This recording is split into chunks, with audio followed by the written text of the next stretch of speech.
अब अगर मैं तुमसे कहूँ कि मार्को का कैरेक्टर काफी पहले ही मर चुका है तो क्या तुम मानोगे? कब हो गया ये?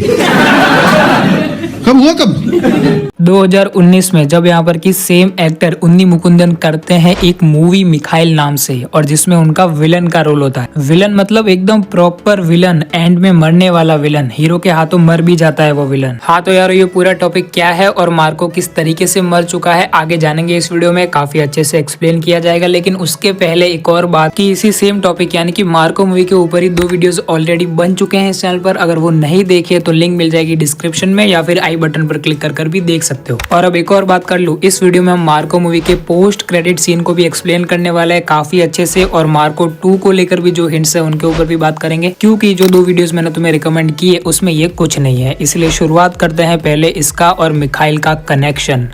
तड़प तड़प के दुनिया छोड़ देते हैं।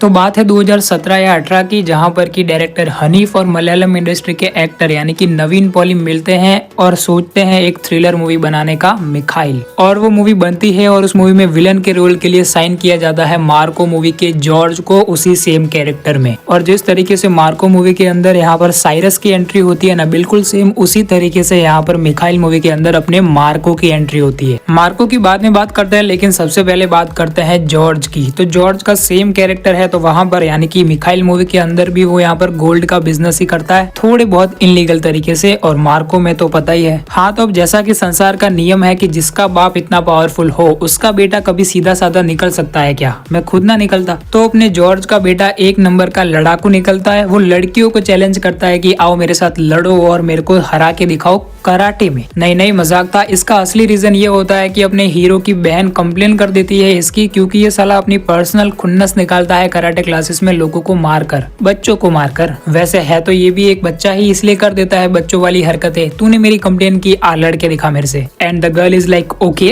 तो पूरे स्कूल के सामने नारी शक्ति का फुल प्रदर्शन करते हुए उसको हरा देती है वो। हाँ तो पूरे स्कूल में बेइज्जती की वजह से और हार की वजह से नहीं, एक लड़की से हारने की वजह से ये भाई डिप्रेशन में आकर बिल्डिंग से कूदकर खुद को ही खत्म कर लेता है। ओके तो इसको ये आइडिया नहीं आया कि उस लड़की को स्कूल से निकलवा देता हूँ, मेरा बाप तो पावरफुल है ही। तो अपने बेटे के मरने के बाद जॉर्ज उस लड़की को यानी कि अपने हीरो की बहन को जाकर ये बोलता है कि तू भी खुदकुशी कर ले वरना मैं तेरे माँ बाप को मार डालूंगा, और वो उसकी माँ को मार भी देता है। अब माँ की मौत देखने के बाद वो खुदकुशी करने जा ही रही होती है कि तभी वहाँ पर उसका भाई यानी कि अपनी मूवी का हीरो आकर उसे बचा लेता है। और फिर जब उसे पता चलता है कि ओह अपनी सिटी का सबसे बड़ा आदमी जॉर्ज ये सब कर रहा है क्या, तो जॉर्ज को वो मार देता है। और फिर उसके बाद एंट्री होती है अपने मार्को की, जॉर्ज का भाई मार्को। अब मार्को तो अपने भाई और भतीजे का बदला लेने के लिए आया था, लेकिन उसके खुद के ही लग जाते हैं और अपना हीरो यानी कि नवीन पॉली का कैरेक्टर उसी को मार देता है एंडिंग में। तो अब मिखाइल मूवी की एंडिंग में मार्को का कैरेक्टर तो पूरी तरीके से मर चुका है, ये तो हमें क्लियरली दिखाया है। तो क्या मार्को मूवी के अंदर जो मार्को का कैरेक्टर है वो क्या पास्ट का है? तो नहीं, ऐसा भी नहीं हो सकता, क्योंकि मार्को मूवी के अंदर में जितनी भी सारी चीजें दिखाई जा रही हैं वो प्रेजेंट की टाइमलाइन की है। तो मतलब इतना तो कुछ सोचा नहीं है इन्होंने। तो अब इसका आंसर क्या हुआ?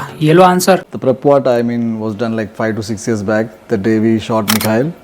And we were quite sure that this part would definitely have a spin-off of it. For 5 to 6 years, I was focusing more on the other kind of cinema that we had. Then तो अब अगर यारो तुम्हें सब कुछ समझ में आ गया है कि यहाँ पर मिखाइल और मार्को इन दोनों ही मूवी के जो डायरेक्टर है यानी कि हनीफ, उनका मार्को मूवी को लेकर ओवरऑल विजन यही था कि यहाँ पर मिखाइल मूवी के दोनों बेडास विलन्स को उठाना है और इन दोनों ही विलन्स की स्टोरी को दिखाना है हमें मार्को मूवी के अंदर। तो अब सब कुछ समझ में आ गया हो तो वीडियो में आगे बढ़े और बात करें मार्को मूवी के पोस्ट क्रेडिट सीन के बारे में। दत्त सहोदरन मार्को, a born criminal.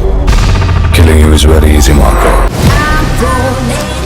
तो अब मार्को मूवी की एंडिंग में हमें दिखाया जाता है कि यहाँ पर मार्को ने अपनी पूरी फैमिली का बदला ले लिया है और मार दिया है रसल और साइरस को। और हमें ये भी दिखाया गया था ना कि जिस बच्चे को यहाँ पर वो साइरस लेकर गया था उनके घर से, उसको भी बचा लिया था एंडिंग में उसका गला काटने के बाद। तो फिर आता है मूवी का पोस्ट क्रेडिट सीन, जहाँ पर की मार्को एकदम चिल है, उसे लग रहा है कि उसने सारे ही विलन्स को मार दिया है और वो अपनी नेफ्यू के साथ चिल कर रहा होता है, समुद्र के सामने खड़ा रहकर सिगार पी रहा होता है एकदम स्टाइल में। लेकिन तभी वहाँ पर एक काली गाड़ियों का काफिला आता है और उसमें से हमें एक हाथ को दिखाया जाता है और जब मार्को पीछे मुड़कर देखता है तो उसका नेफ्यू वहाँ पर नहीं होता। तो अब दिखाने को तो मेकर्स ने यहाँ पर मार्को के पोस्ट क्रेडिट सीन में हमें सिर्फ इतना ही दिखाया है, लेकिन हमें इसी से ये अंदाजा मिल जाता है कि जब भी मार्को का पार्ट 2 आएगा तो मार्को 2 की स्टोरी लाइन भी बिल्कुल सेम उसी तरीके से होने वाली है जैसे कि यहाँ पर मार्को मूवी में हमें देखने को मिली है, यानी कि फैमिली का बदला। ये साले लोग एक दूसरे की फैमिली को पूरा खत्म करने के बाद, यानी कि पूरी नस्ल को मिटाने के बाद फिर से रेडी रहते हैं फिर से खून खराबा करने को। अब यार मूवी का ओवरऑल प्लॉट और आइडिया ही यही है, तो फिर क्या कर सकते हैं। अब अगर बात करें पोस्ट क्रेडिट सीन में दिखाए गए हमें उस हाथ के बारे में, तो उस कार के इनर व्यू में हमें उस हाथ के बाजू में ही एक यहाँ पर सिंबल देखने को मिला है, जो कि हमें मूवी के बीच में भी देखने को मिला था। तो इस सिंबल का ही कोई कनेक्शन हो सकता है मार्को पार्ट 2 के मेन एंटागोनिस्ट के साथ। इसका कनेक्शन ड्रग कार्टेल के साथ हो सकता है या फिर अपने जॉर्ज का गोल्ड स्मगलिंग का बिजनेस, कोई भी हो सकता है, लेकिन इन दोनों में से एक तो पक्का है। या फिर ये उसके मामा के साइड से हो सकता है, जो कि शुरू से ही यहाँ पर मार्को के खिलाफ था, क्योंकि मार्को अडॉप्टेड है ना। अब यार विक्टर का मामा या फिर मार्को का भी मामा ही बोल दो, अडॉप्टेड है तो क्या हुआ, रिश्ता तो है ना। तो अब ये भाई तो कभी नहीं चाहेंगे कि जॉर्ज का पूरा एम्पायर यहाँ पर आगे चलकर मार्को टेक ओवर करे और फिर उसके बाद विक्टर का बेटा, क्योंकि वो सब कुछ उसको चाहिए। या तो ये वही हो सकता है इस कार के अंदर, या फिर उसी का कोई बेटा या फिर कोई रिश्तेदार। अब यार सेकंड पॉसिबिलिटी यहाँ पर ये हो सकती है कि टोनी आइसैक की फैमिली में से कोई बच गया हो। भले ही यहाँ पर मार्को ने सभी को मार दिया है, लेकिन अब टोनी का तो आप सभी को पता ही है ना, वो बायसेक्सुअल है, तो पता नहीं उसने कहाँ कहाँ और गुल खिलाए हो और उन्हीं कुछ खिलाए गए गुल में से एक गुंडा निकल कर बाहर आया हो जिसने की यहाँ पर मार्को की नेफी को किडनैप किया है। अब बोलने को तो मैं कुछ भी बोल सकता हूँ, लेकिन यहाँ पर मेरे वर्ड्स पर नहीं, जो मैं समझाने की कोशिश कर रहा हूँ उस पर ध्यान दो। इन सारी पॉसिबिलिटीज का यहाँ पर मतलब सिर्फ एक ही है कि यहाँ पर मार्को 2 में भी हमें वही फैमिली का बदला वाली स्टोरी देखने को मिलने वाली है, लेकिन काफी ज्यादा ब्रूटल वे में। तो अब मार्को का पहला पार्ट तो बिल्कुल KGF की तरह ही अपनी फैन फॉलोइंग बना रहा है और बॉक्स ऑफिस पर झंडे गाड़ रहा है, लेकिन अब देखेंगे कि यहाँ पर मार्को का पार्ट 2 क्या बवाल मचाता है। क्या तुम्हें लगता है कि जैसे कन्नड़ा इंडस्ट्री के लिए KGF और KGF चैप्टर 2 ने वर्क किया यहाँ पर पैन इंडिया में उनकी फैन फॉलोइंग बढ़ाने के लिए, बिल्कुल सेम वैसे ही मलयालम इंडस्ट्री के लिए मार्को और मार्को का पार्ट 2 कर सकता है क्या? कमेंट्स में लिख के बताओ। तो यार इसी के साथ इस वीडियो को यहीं पर एंड करेंगे, मिलते हैं नेक्स्ट वीडियो में। अब जाने से पहले इस चैनल को सब्सक्राइब और ये वीडियो पसंद आया तो इस वीडियो को लाइक भी कर देना। मिलते हैं नेक्स्ट वीडियो में, टाटा बाय बाय।